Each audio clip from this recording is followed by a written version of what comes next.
have to admit that initially I was slightly disappointed with the build of this Defender D90, and in particular I'd been disappointed with regards to the quality of the boom racing axle. What had happened was, after probably 20 minutes worth of driving, the axle's pinions internally chewed themselves up. What I'm referring to here are this pinion here, or rather this equivalent of a spur gear, I'm not too sure what you call it, and this pinion here.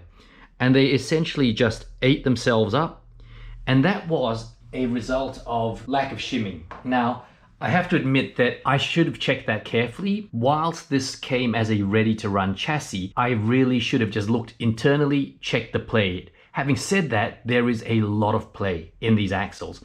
Far more than in an equivalent Vanquish axle, which no doubt costs substantially more than anything from boom racing. I was a bit disappointed in that regard, but having said that, I've now really shimmed up the axles as perfectly as I can, and touch wood, I anticipate that they should hold out. Having said that, I've decided to also purchase these boom racing fat axles. Now, these axles, front and rear, actually were purchased with the intention of initially just installing them straight into the car. But I've decided since then that I'd rather try and see how long I can make these axles last with proper shimming, so that I can make a genuine assessment as to whether the boom racing stuff actually has longevity, or whether it really was just a design flaw or lack of shimming on my part. This is something which I think would be useful for anyone who decides that they want to do a chassis build and they've decided to buy boom racing. There's a lot of talk all the time, people saying, oh, you know, you buy this chassis, it's cheap, you buy this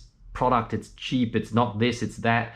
But a lot of the time, I think if we are careful enough in relation to setting up of the equipment, we can actually probably run something quite well. And in this regard, I really am hopeful that this has some longevity. At the same time, I've actually purchased a C-Max Defender D90 chassis as well that may go underneath this body at some point, or I may just build a Camel Safari in due course using that. As you can see, I've also got this car lowered. I've also centered out the axles as much as is possible, in particular in the back. The rear axles needed to have approximately 3 millimeters of cutting done to the links. This is all 4 links that allow these rear wheels to then finally move properly within the arches at the back. On the front side, I can see that it does look like it's pushing forward a bit. I may end up cutting these links in the front as well. The other key thing to take note of is, in order to get the car sitting as low as possible, there was a lot of fiddling required in relation to the links. Now you can see that I've actually got a couple of non-standard links sitting underneath this car,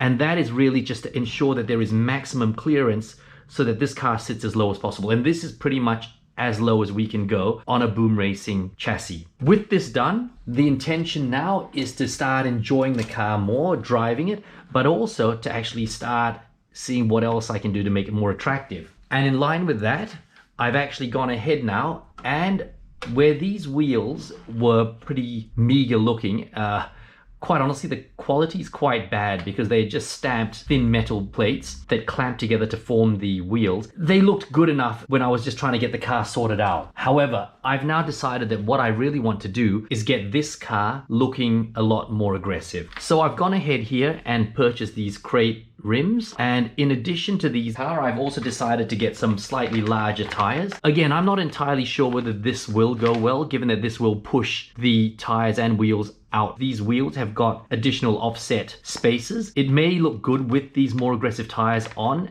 without spaces, or it may be a case where we just put the original tires onto these wheels. I'll be playing around with the combination, and I will in due course update you all with another video on that. But today was just a quick update to mention that this car is finally fixed. I've got new rims in there, and I may, after ensuring that these axles with the shimming are robust, just change out to the fat racing axles to see what they're like as well, because they do look much better built. But again, whether or not that's necessary, given this is really more of a scale truck and not something to be pushed incredibly hard, it remains to be seen. Hope you enjoy this quick update, and we'll get back to you with the car with the new rims and all in a week or so. Take care.